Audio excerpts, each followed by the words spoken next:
Painting number 191, The Healing of the Withered Hand.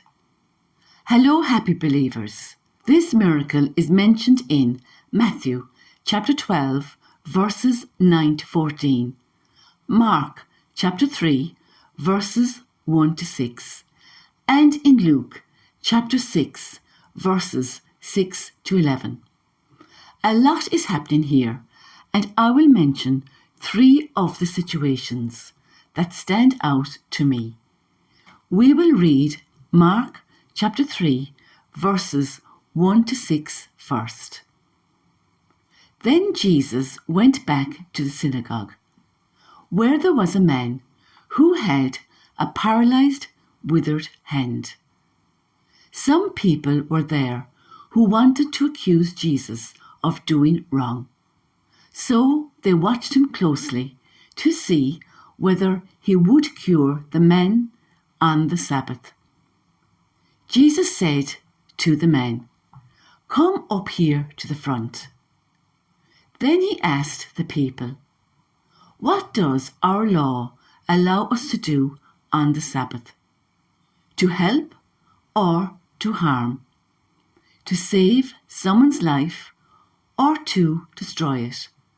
But they did not say a thing. Jesus was angry as he looked around at them, but at the same time he felt sorry for them because they were so stubborn and wrong. Then he said to the man, "Stretch out your hand." He stretched it out, and it became well again.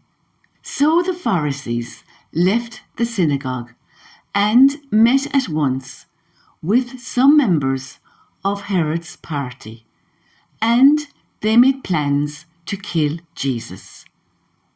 Reflection. The first situation shows Jesus healing the man with the paralyzed, withered hand. They asked Jesus, "Is it against our law to heal on the Sabbath?"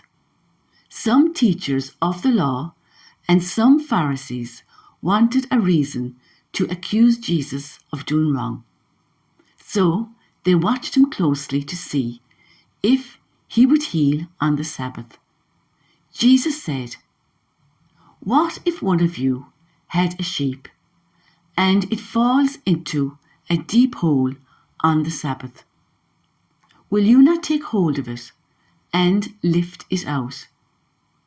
And a human being is worth much more than a sheep. So then, our law does allow us to help someone on the Sabbath." The Pharisees always use the Sabbath as a bone of contention. A lot of Jesus' miracles happened on the Sabbath. Rather than the law being set in stone, Jesus showed how he was Lord over the Sabbath. Showing compassion, mercy, and doing good was much more important than rigid rules. Where was their compassion?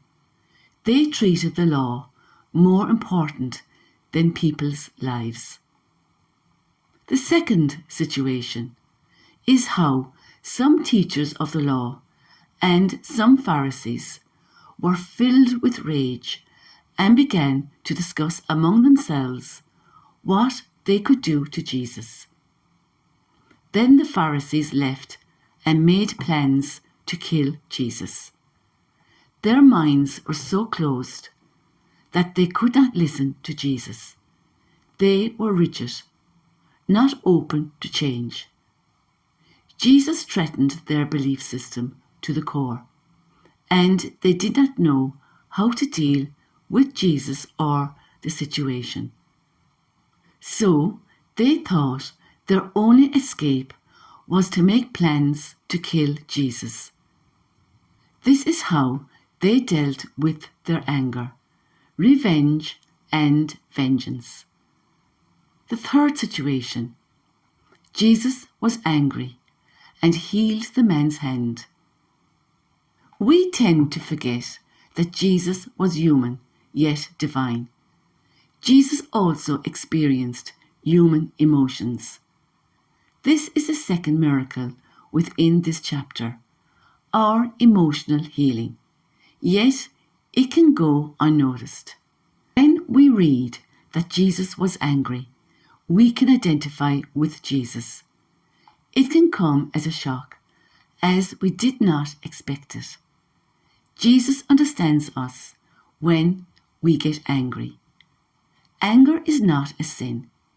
It is what we do with our anger that makes it a sin. Jesus got angry too. We can have a sigh of relief. It is interesting to look at why Jesus got angry and how Jesus dealt with his anger. Of course, completely opposite to the Pharisees' way of dealing with it. Jesus asked them a question, but they said nothing in reply. In the silence, Jesus was angry as he looked around at them. But at the same time, he felt sorry for them because they were so stubborn and wrong. Then he said to the man, "Stretch out your hand." He stretched it out, and it became well again. Jesus was angry because of their stubbornness toward the truth, their closed-mindedness, which caused them wrong thinking, their hardness of heart. But in his anger, he also had compassion for them, as he felt sorry for them. It did not cause Jesus to retaliate. It caused Jesus to do good, as he healed the man's hand. Here Jesus teaches us, in our anger, to find compassion with whom we are angry with, and follow it through by doing a good deed. It says in 1 Peter chapter 3, verse 9, "Don't repay evil for evil. Don't retaliate with insults when people insult you. Instead, pay them back with a blessing." That is what God has called you to do, and he will grant you his blessing. This is where the prayer, "God bless them, change me," comes from. Try it because it works every time. Please like, subscribe and share so we can all live our wonderful Catholic faith together in all its richness. Next painting, very, very soon. Watch this space. Until then, remember, look to Jesus.